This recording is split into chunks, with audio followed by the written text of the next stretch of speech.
contentar-vos com as coisas que tendes, porque lhe tem dito: de maneira alguma te deixarei, nunca jamais te abandonarei.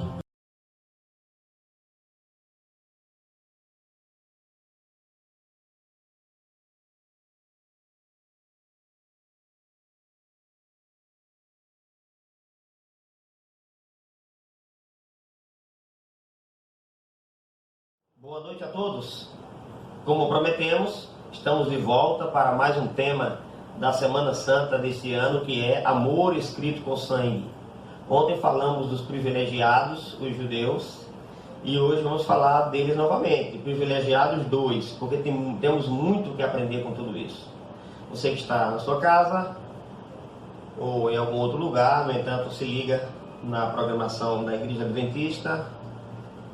Você que está no seu tablet, seu smartphone, na sua televisão, nos acompanhando pelo YouTube, quero te agradecer e pedir ao Senhor que abençoe sua vida e sua família. Vamos orar? Nosso querido Pai, nosso Deus, muito obrigado porque na nossa caminhada chegamos até mais um tema da Tua Palavra, discutindo aqui e falando sobre a última semana de Jesus aqui na Terra.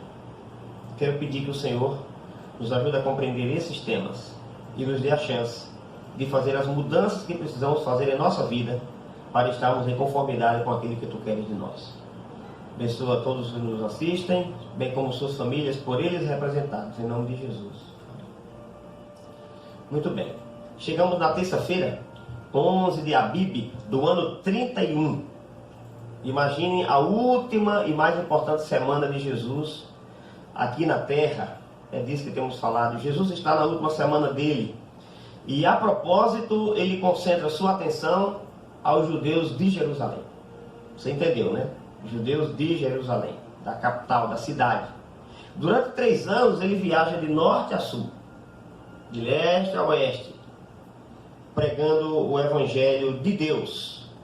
Talvez 1 ou 2 vezes ele tenha saído das fronteiras de Israel.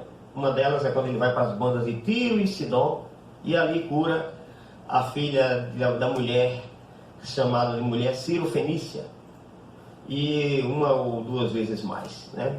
Agora, qual era o teor da mensagem pregada por Jesus em todo o seu ministério? Evangelho segundo Marcos, capítulo 1, versículos 14 e 15. A gente vai ter uma noção da ênfase da mensagem de Jesus aos judeus. Você abriu sua Bíblia nessa parte? Então vou ler aqui, você acompanha. Depois de João ter sido preso, Jesus foi para a Galiléia pregando o Evangelho de Deus. Ó, que coisa interessante. O Evangelho de Deus, né? Também chamado em outras partes da Bíblia de Evangelho Eterno, né? Até porque o Evangelho é um só. 4 biógrafos narraram as histórias de Jesus aqui. Não são 4 evangelhos, né? É o Evangelho segundo a visão de Mateus, que foi alguém que acompanhou Jesus, segundo a visão de João, que também acompanhou, e a de Marcos, que pediu informações, e Lucas, que analisou tudo, fez perguntas, inquiriu, até preparar a sua visão do Evangelho também. Ok? E o verso 15 diz: Jesus pregava o Evangelho de Deus, dizendo: o tempo está cumprido e o reino de Deus está próximo. Arrependei-vos e crede no Evangelho. O tempo está cumprido e o reino de Deus está próximo. Que tempo que estava cumprido? O tempo de uma forma geral? Não. Já faz 2000 anos depois de que ele fez essa declaração. Então não era o fim do mundo. Ok? E o reino de Deus que estava próximo era porque após a morte de Jesus se estabeleceria de forma definitiva o reino do Senhor. Primeiro no seu e no meu coração. Reino da graça. E quando ele voltar, reino da glória. Isso aí está em perfeita clareza nas páginas da Bíblia. Ok? Então, qual era o tempo que estava cumprido? Eu vou para a Bíblia e você vai também para o livro do profeta Daniel, no capítulo 9. Afinal, tudo que Jesus e os demais escritores e pregadores do Novo Testamento falaram tinha embasamento bíblico. Eles voltavam para as Escrituras, né? Daniel capítulo 9, verso 24. Você tem o texto?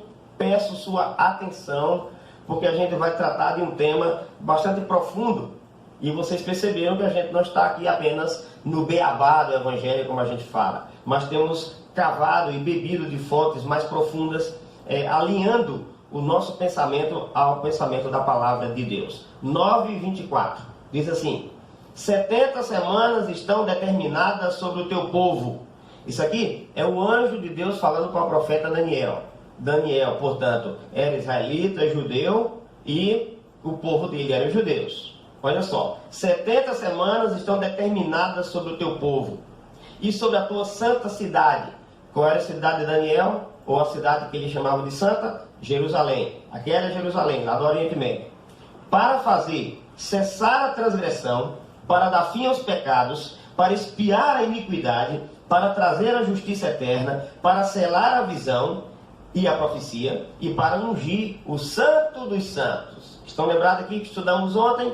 O segundo compartimento do tabernáculo, onde estava a arca da aliança, ungir o santo dos santos. Ok, vamos entender esse verso aqui. Jesus estava falando desse tempo que estava cumprido, porque estava chegando o final dessas 70 semanas da qual fala o profeta Daniel. 70 semanas estão cortadas para o teu povo. Cortadas de quê? Determinadas de quê? Separadas de quê? De um cálculo profético, um período profético muito mais longo, chamado por Daniel no capítulo 8, versos 13 e 14, de 2.300 tardes e manhãs, ou 2.300 dias. Quando se trata de profecia, um dia equivale a um ano. E isso está baseado no que o Senhor falou em Números 14:34 e em Ezequiel capítulo 4, verso 6, porque se tratava de uma profecia, algo que ia para o futuro, e nesse caso, um dia em profecia equivale a um ano.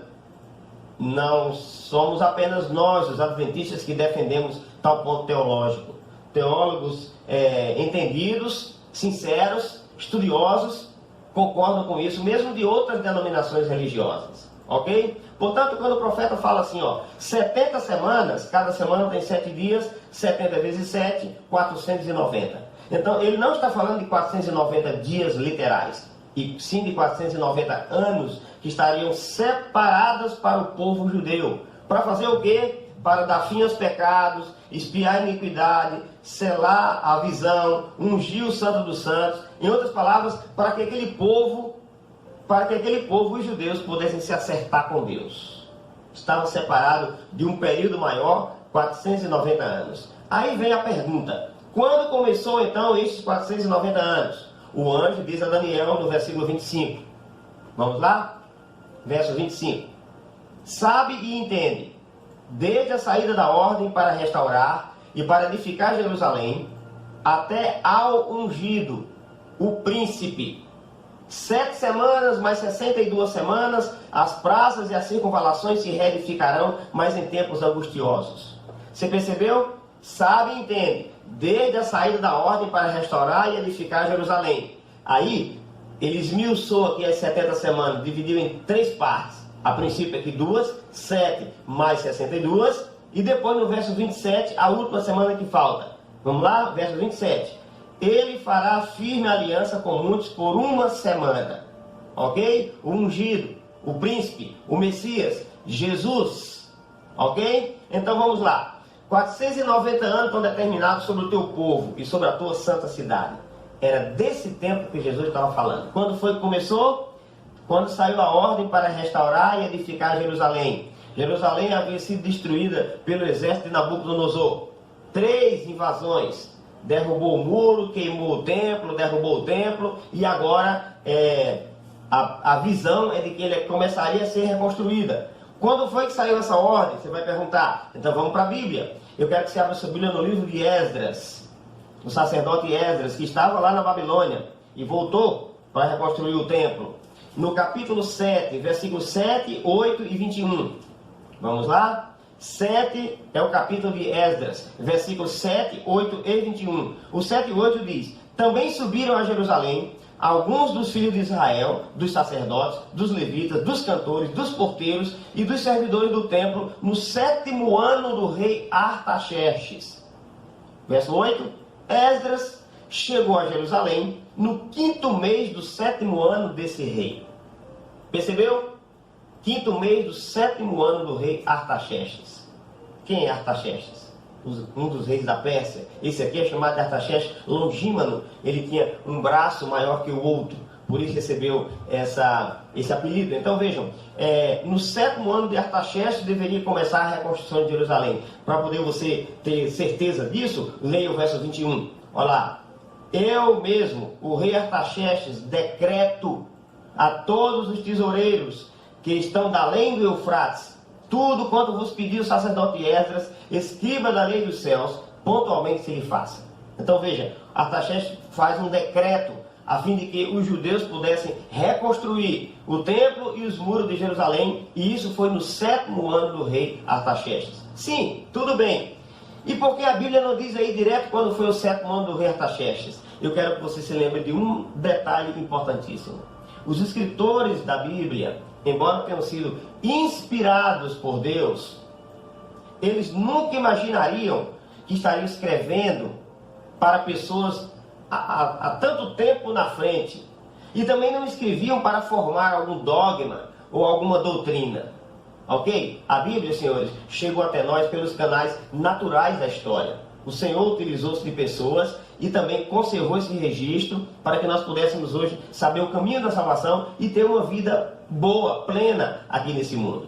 Você percebe? Então por isso não tem detalhes que às vezes o leitor gostaria que tivesse.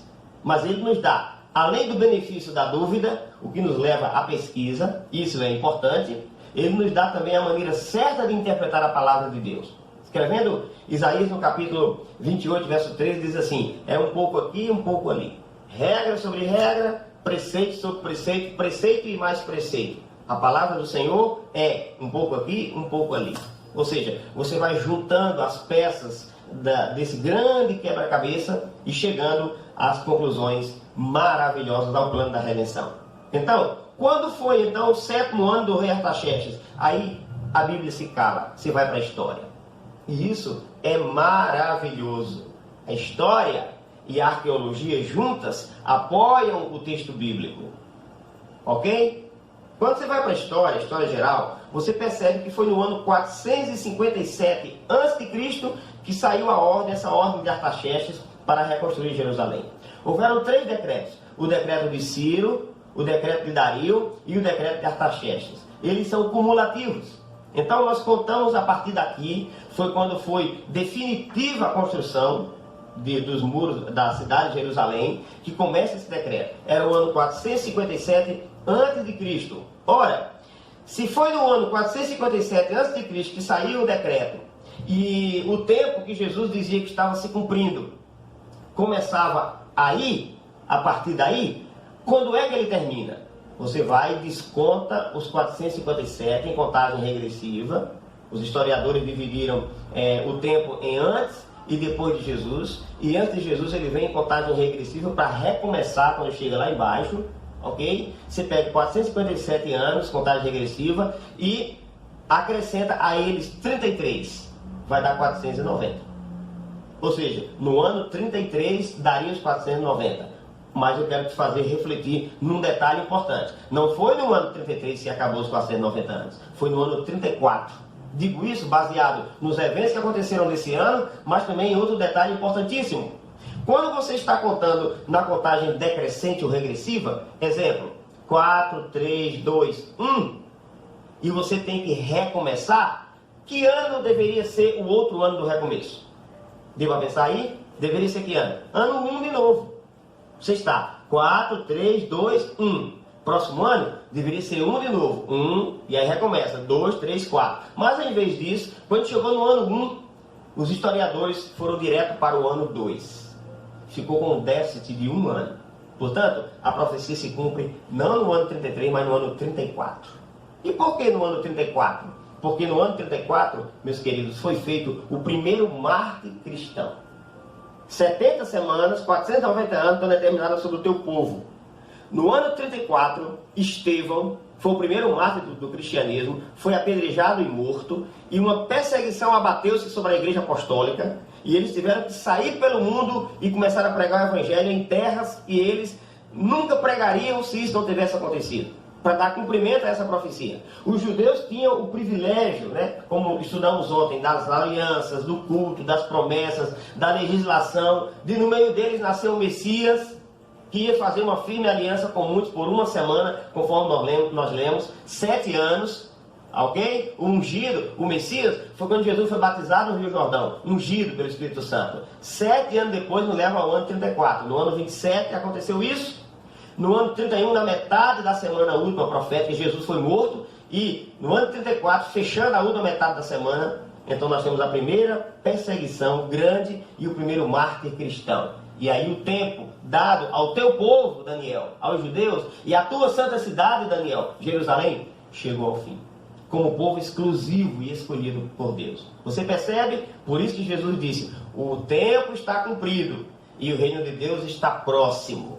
Essa era a nota tônica de Jesus. Você entendeu o cálculo que nós fizemos aqui?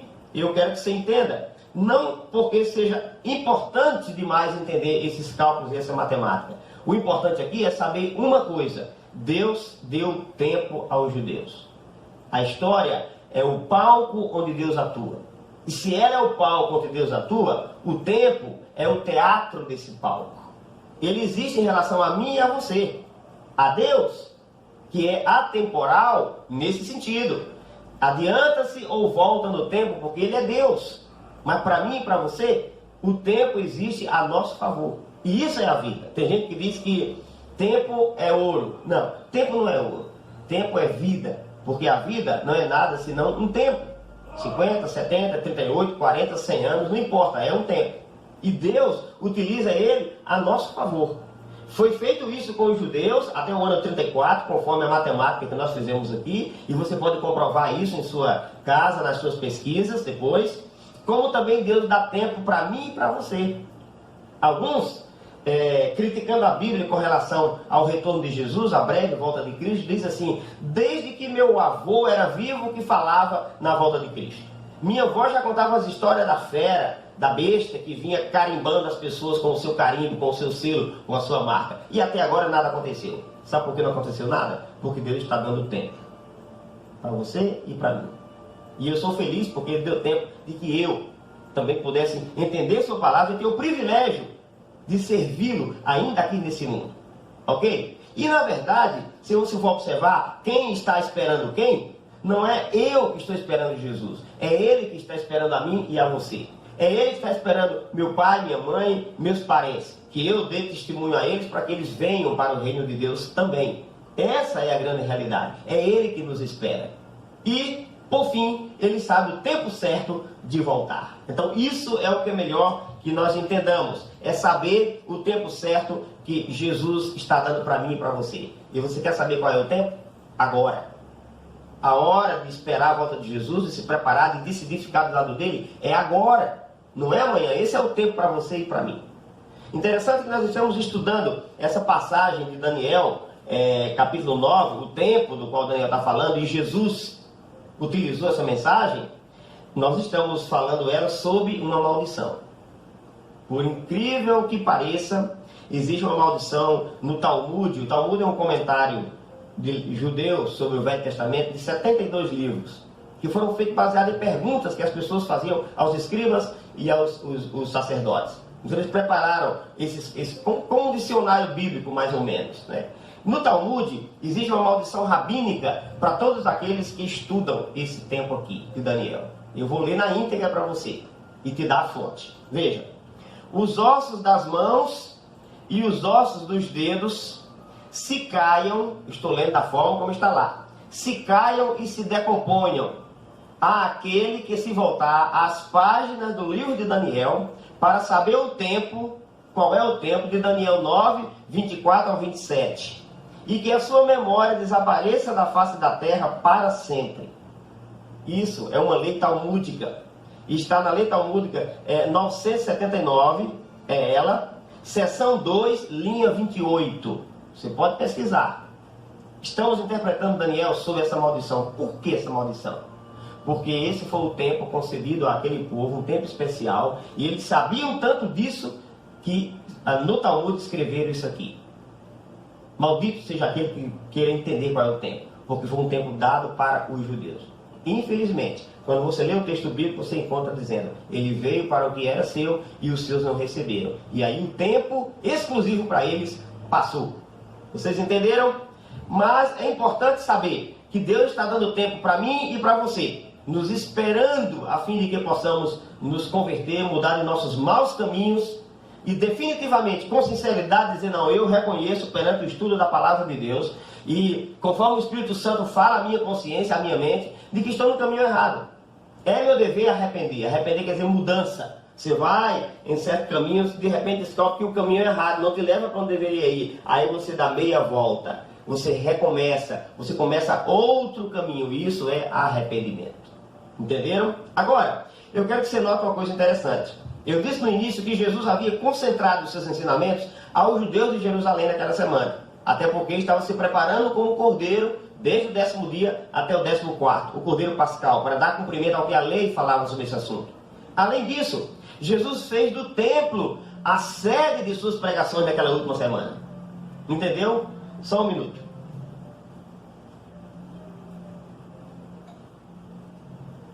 Quero que você vá comigo para Mateus. Novamente, capítulo 23. Temos utilizado o biógrafo Mateus porque ele é o primeiro, mais fácil da gente recorrer quando estamos procurando o texto bíblico.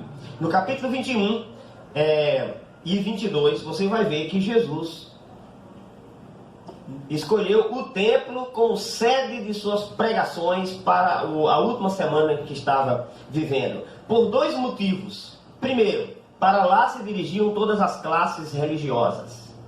Segundo, os serviços sagrados da morte de animais estavam relacionados com a morte de Cristo e com o fim do serviço no templo, tinha tudo a ver. Então Jesus faz no templo porque era a última semana em que os serviços que eram feitos lá tinham valor. Depois disso ia perder o seu valor. Você vai ver isso comigo. Ok, então preste atenção. Dois motivos porque Jesus fez do templo a sua sede. No capítulo 21, versículo 23, você vê aí o primeiro grupo que se dirigiu para lá, nessa última semana. Tendo Jesus chegado ao templo, você encontrou o texto? Ok, Mateus 21, 23. Tendo Jesus chegado ao templo, estando já ensinando, acercaram-se dele os principais sacerdotes e os anciãos do povo, perguntando com que autoridade faz essas coisas. Então veja, primeira classe que foi para o templo, estavam chegando lá, para lá se dirigiam todas as classes religiosas dos judeus, os donos da verdade. Conhece alguém que acha que é o dono da verdade? Pois é, às vezes mesmo conhecendo o plano de Deus, sabendo o que ele ensinou em sua palavra e seguindo, mesmo assim temos que nos aproximar de qualquer ser humano com humildade, até porque nós não sabemos tudo. Mas os donos da verdade chegaram lá, os sacerdotes e os escribas, os anciãos do povo, e eles fizeram uma pergunta para experimentar Jesus. Segunda classe, você pode ver isso no capítulo 22, deixa-me ver aqui, capítulo 22, versículo 16. Ok, você vira a página, Jesus está lá ensinando, e aí diz: e enviaram-lhe discípulos,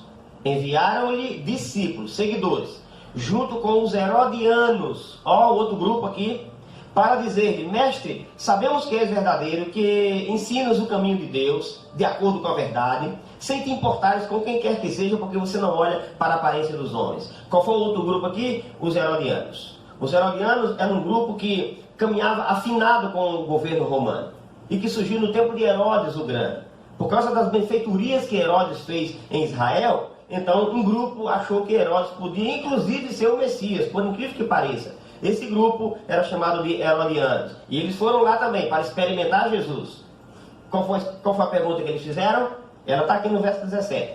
É lícito pagar tributo a César? E aí veio aquela resposta que tornou-se um adágio popular: dai a César o que é de César e a Deus o que é de Deus. Ok? Agora, vamos ver qual foi o outro grupo. Se está no capítulo 22, veja por favor o versículo 23. 23. Naquele dia, aproximaram-se dele alguns saduceus, que dizem não haver ressurreição, e lhe perguntaram. Mais um outro grupo e mais uma pergunta. os saduceus. Ó, revendo, nós vimos aí os anciãos e os sacerdotes formavam o primeiro grupo, os herodianos formavam o segundo grupo, e agora os saduceus, que não acreditavam na ressurreição, e fizeram uma pergunta para Jesus, queria também experimentar Jesus, ok? Para lá se dirigiam todas as classes religiosas dos judeus, os donos da verdade também, os orgulhosos.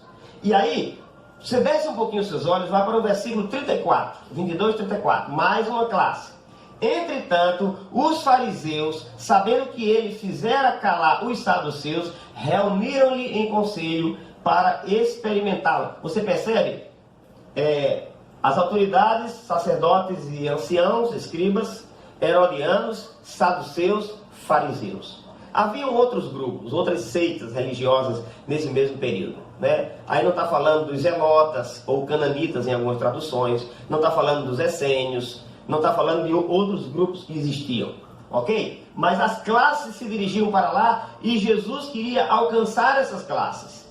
Estava correndo a última semana do ano 31, era 11 de Abib. Ele queria alcançar o coração dessas pessoas. E ali no templo ele conseguiu reunir todo mundo para fazer eles entender o plano da salvação, dando tempo para que todas essas pessoas pudessem compreender o plano de Deus para as suas vidas. Como Deus está também dando tempo para mim e para você, para entendermos o que Ele quer de nós. Você percebe isso? É capaz de discernir, sabendo que o Senhor Jesus providencia meios para o qual você deva ser salvo? Já parou para pensar que essa transmissão por esse canal, chegando agora na sua casa, nessa hora, no ambiente que você está, é uma providência divina para te alertar quanto a isso e dizer que você está dentro do tempo de aceitar Jesus em sua vida, de fazer as mudanças que devem ser feitas? Você já parou para perceber nisso? Pois é, eu acredito que é isso que está acontecendo. Deus está querendo salvar a todos aqueles com o coração arrependido. Jesus fez isso porque estava chegando a hora final. E fez isso no templo, porque ele queria dar ênfase ao seguinte: os serviços praticados no templo estão chegando ao fim. Quando é que chegou ao fim? Quando foi? Por favor, vocês estão em Mateus? Adiante aí, algumas páginas para frente, para o capítulo 27. Veja o verso 50 e 51. 27 de Mateus, 50 e 51. Olha lá. E Jesus, clamando outra vez com grande voz, entregou o Espírito. Morreu. Aqui já era a morte de Jesus. Olha só. E eis que o véu do santuário, lembra do véu que falamos dele antes de ontem e ontem aqui também na palestra, que dividiu o lugar santo do lugar santíssimo? O véu do santuário se rasgou em duas partes, de alto a baixo. Tremeu a terra e fenderam-se as rochas. Então, naquela hora ali, quando Jesus morreu, o véu que dividia o lugar santo do lugar santíssimo, onde estava a arca do testemunho, que ninguém podia ver, embora naquele tempo não tivesse mais a arca ali, ele rasgou de alto a baixo. Qual era o significado disso? O significado era o seguinte: acabou. Os sacrifícios feitos aqui, que eram um tipo de Cristo, que apontava para Cristo, não precisa mais. O tipo encontrou o antítipo. A sombra encontrou agora o real. A parábola encontrou agora o seu significado. Tudo que era praticado cerimonialmente, as festas que eram praticadas em Jerusalém e em todo Israel, os animais que eram mortos, os holocaustos, todo o serviço praticado no templo, como uma maneira pedagógica, a fim de que o povo de Israel soubesse qual era o plano de salvação de Deus, um inocente morrer no seu lugar, entendeu? E se cumprir quando Jesus viesse aqui na terra, isso aí terminaria. E isso é chamado de lei cerimonial. Agora, os judeus que não acreditaram, que não aceitaram a Jesus como Messias, inclusive os dignatários da nação judaica, continuaram praticando esses sacrifícios. Porém, ele não tinha valor algum. Veja isso comigo na carta escrita aos Hebreus. Veja como o autor de Hebreus nos faz entender isso. Hebreus, você vai, por favor, para o capítulo 10, o versículo 11. Hebreus 10, 11. Olha lá, o que está escrito? Ora, todo sacerdote se apresenta dia após dia a exercer o serviço sagrado e a oferecer muitas vezes os mesmos sacrifícios que nunca jamais podem remover pecados. Depois que o tipo encontrou o antítipo, depois que o Cordeiro de Deus veio em pessoa, assumiu a natureza humana, tendo as duas, a divina e a humana, ao mesmo tempo, e ele morre, então ele dá cumprimento ao que o sacrifício do templo prefigurava. Você entendeu? Isso aí Paulo está dizendo que todo sacerdote que continua a oferecer esses sacrifícios estão fazendo alguma coisa em vão, porque isso nunca jamais pode tirar pecado.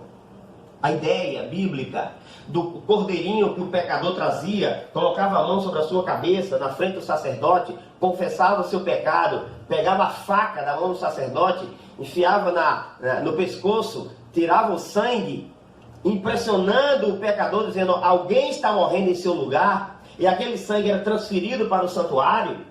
Tudo isso aí para ensinar que no futuro o Messias viria para morrer e pagar o preço do nosso resgate e nos libertar dos pecados, da tirania do mal. Tudo isso aí chegava ao seu fim. Isso aí é chamado de lei cerimonial. Não é interessante isso aí? Aí quando você lê na Bíblia, no Novo Testamento, passagem dizendo que a lei passou, a lei acabou, não se trata da lei de Deus, a lei moral dos mandamentos. Essa não perde vigência. Foi escrita em tábua de pedra porque são cláusulas pétreas. Nada podem revogar.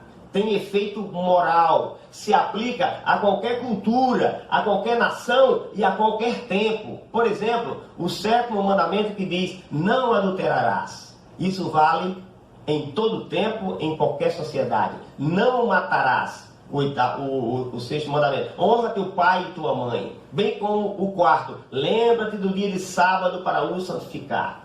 As festas que os judeus faziam, o feriado nacional que caía, os dias principais dessa festa, eram chamados de sábados. Sábados cerimoniais, que estavam ligados a essas cerimônias.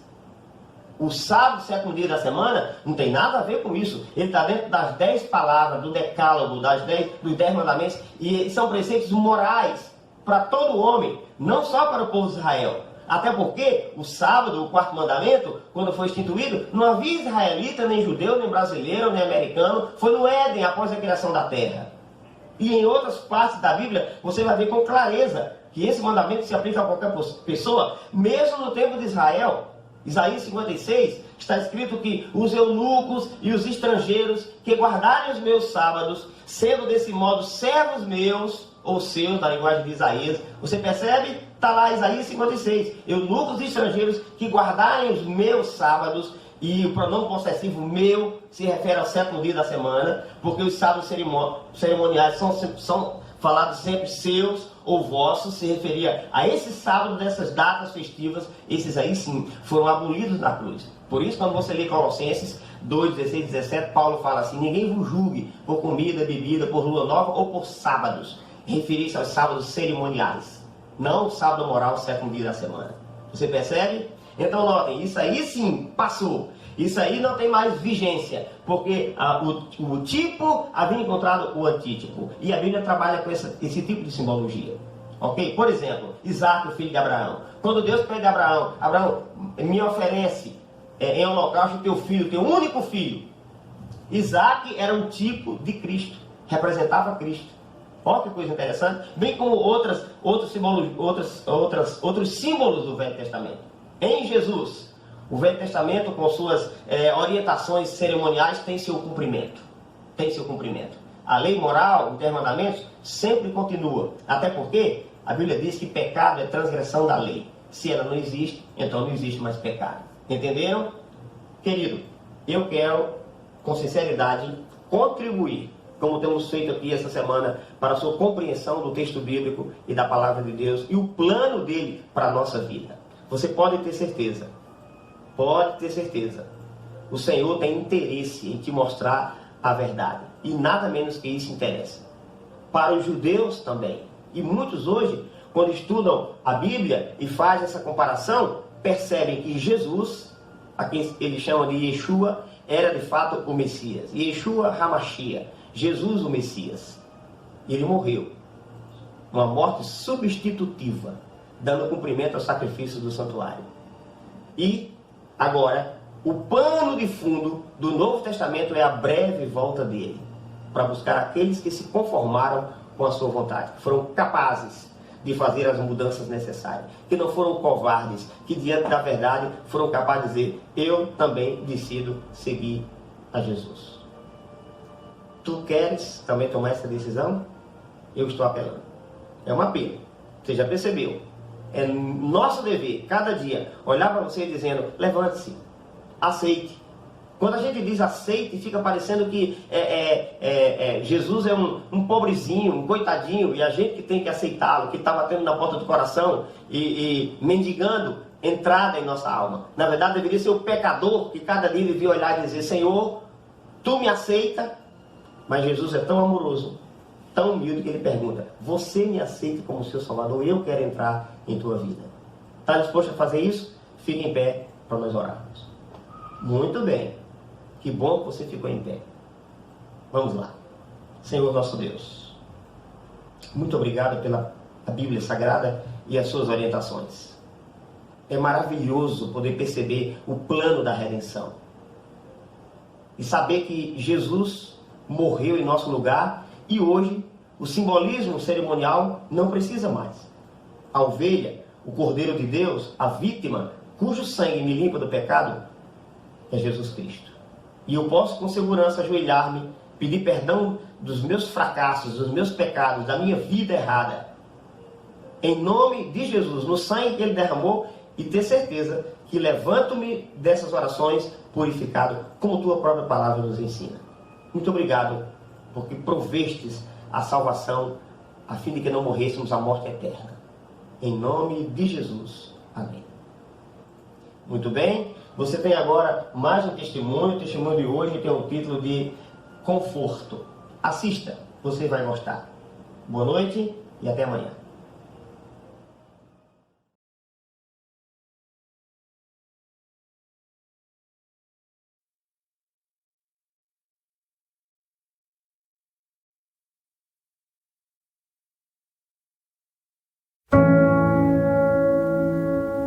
Quando você tem uma grande perda, você quer explicações e quer se agarrar em alguma coisa, além de Deus.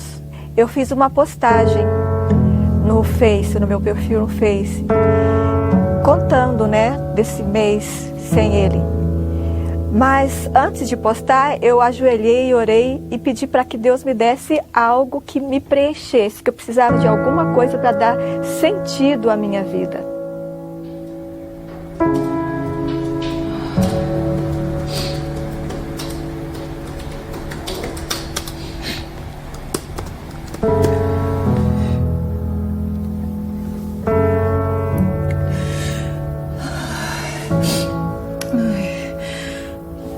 Meu filho.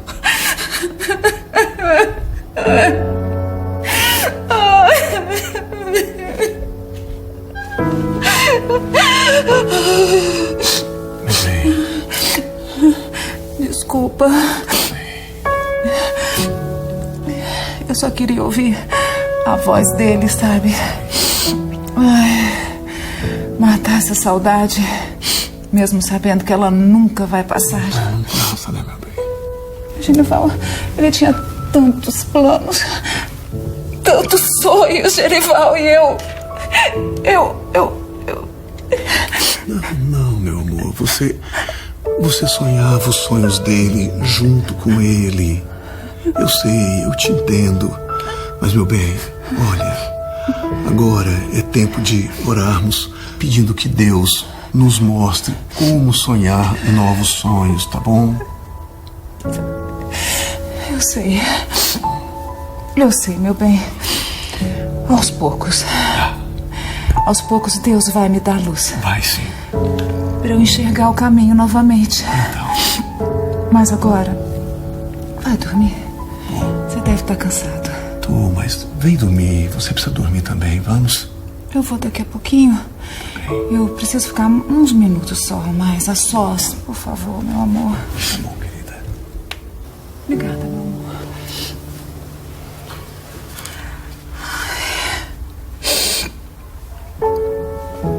Ai, filho. Meu filho.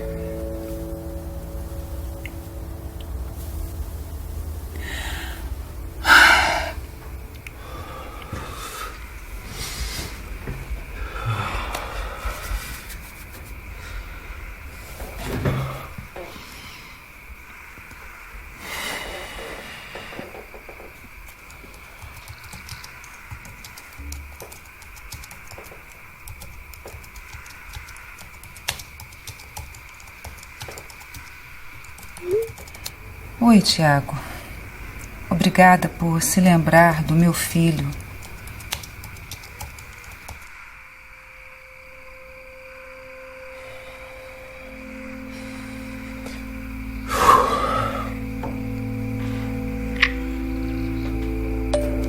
Marley, quando eu soube do acidente do Brenner, eu fiquei muito chocado. Faz mais de 5 anos que eu me afastei de Deus e saí da igreja. E o Brenner, ele estava estudando para ser pastor, mas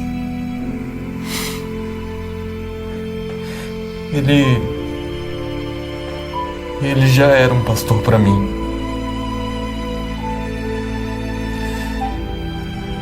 Suas postagens e vídeos no Face me faziam refletir bastante. Sábado eu acompanhei o culto fúnebre pela internet.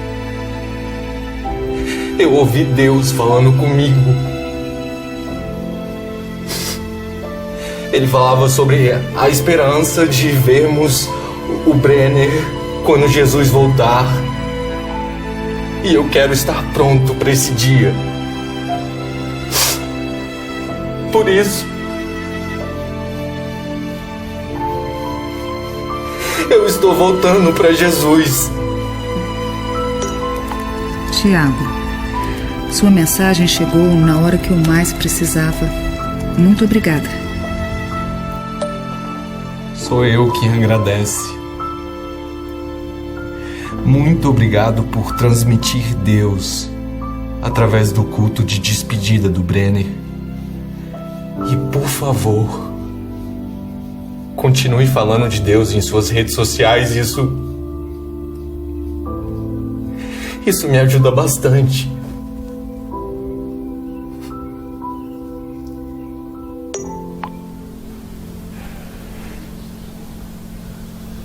Querida, ouça que texto poderoso. Se todos sentissem responsabilidade pelas almas por quem Cristo morreu, quão intenso seria o interesse em cada instrumento empregado para a salvação das almas. Mãe, Oi, filha. tem muita gente curtindo e compartilhando sua última publicação. Poxa, isso tem acontecido. Sério, muita gente mesmo. Você podia responder algumas mensagens, né? Ah, não, filha.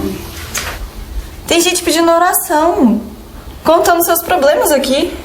É mesmo, filha? Deixa eu ver. Eu nem conheço essas pessoas que escrevem e são tantas pessoas pedindo ajuda para voltar a Jesus ou para conhecer mais sobre Ele. Marley, isso aqui é um ministério.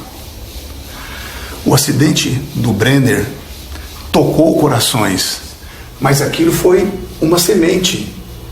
Alguém precisa dar continuidade a esse trabalho.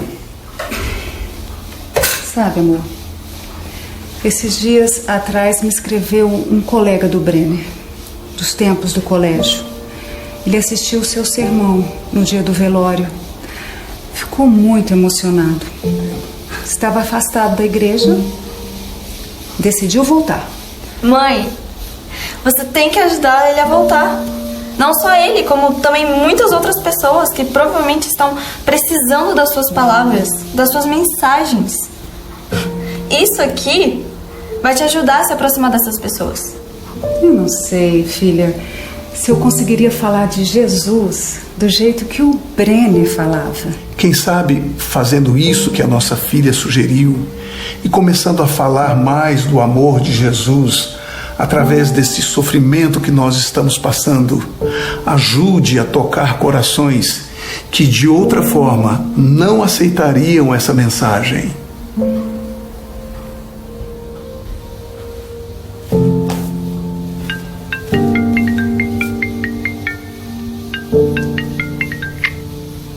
Alô? Boa tarde. Aqui é Reni Campos de Brasília. Eu poderia falar com o pastor Genival Novaes? Então, sou eu mesmo, mas eu não entendi direito. De onde é mesmo nós nos conhecemos? Na verdade, nós não nos conhecemos pessoalmente, mas eu sou adventista do 7º dia. Quer dizer, somos eu e a minha família. E nós também perdemos o nosso filho, Reninho, há pouco mais de 2 anos. Semana passada o amigo me enviou o link da transmissão do sermão que o senhor fez no momento do velório do seu filho. E todos nós ficamos muito, mas muito emocionados. E nós sabemos como é terrível essa dor. Pastor, parece que essa dor nunca vai passar, mas passa. Passa sim. E Deus vai ajudá-lo a se levantar e seguir. Porque a vida segue. E sempre teremos a falta. Sempre. Mas nós também temos a esperança, pastor. E a esperança faz toda a diferença. Reni, eu agradeço muito você ter ligado. A minha família está passando por momentos muito difíceis. Há dias bons, mas há dias em que a dor aperta e a saudade bate muito forte. Olha, nós ainda não entendemos, mas continuamos confiando. Nós temos a esperança, pastor. E Jesus nos traz todo dia a esperança e a certeza de que o amanhã será muito melhor. E é só por essa força que eu lhe digo: essa dor vai passar. Mas tem muita gente que perde seus entes queridos e não tem essa esperança. Meu cunhado Wilson perdeu a única filha há algumas horas. Ele e a esposa estão desesperados. Nós estamos tentando ir a São Paulo ainda hoje, mas não encontramos passagem. E eles necessitam dessa esperança.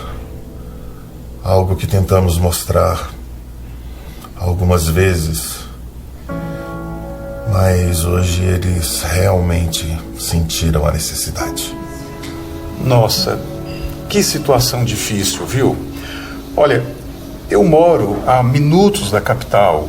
Eu até poderia visitar essa família. Mas eu acho que seria melhor esperar vocês chegarem aqui. É que eles não me conhecem e talvez não seja uma boa ideia eu aparecer lá assim. O senhor os conhece, pastor.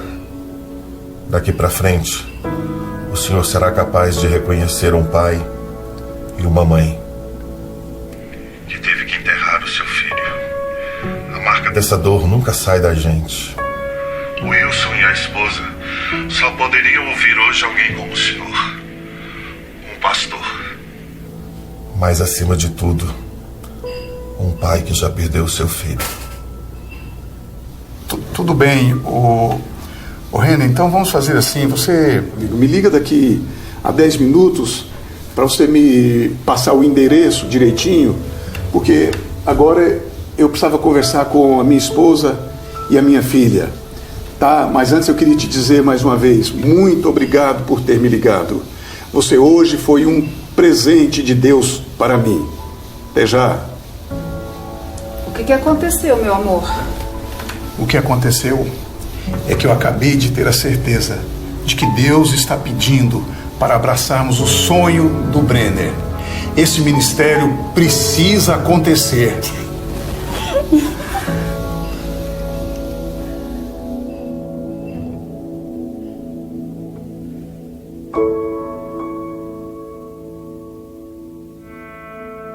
Quando uma mãe, quando um pai perde um filho, é como se você sentisse também aquela dor, como se você revivesse tudo de novo.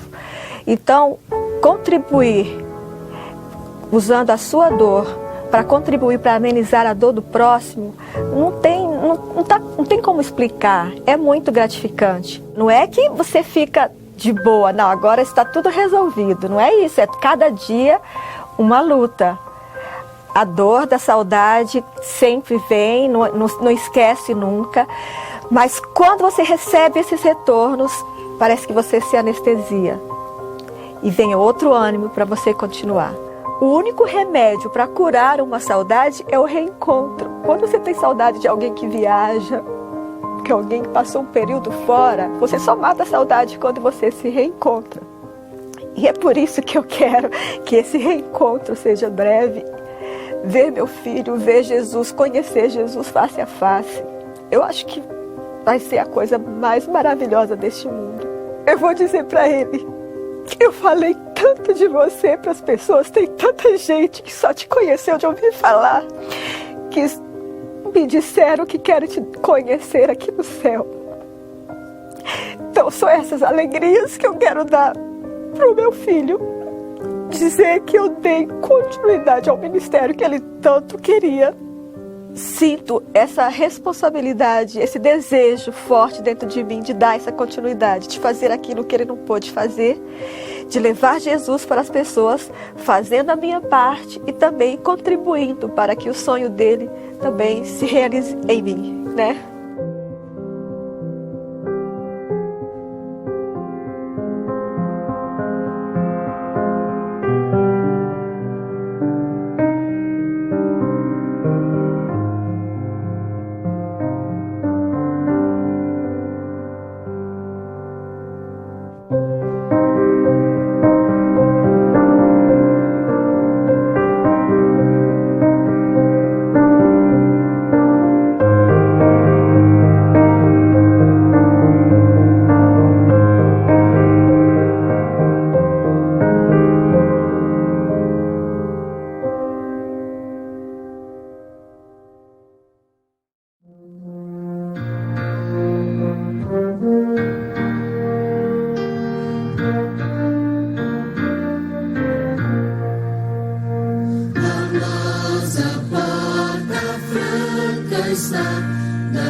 Sem nada, sem vídeo, sem demora.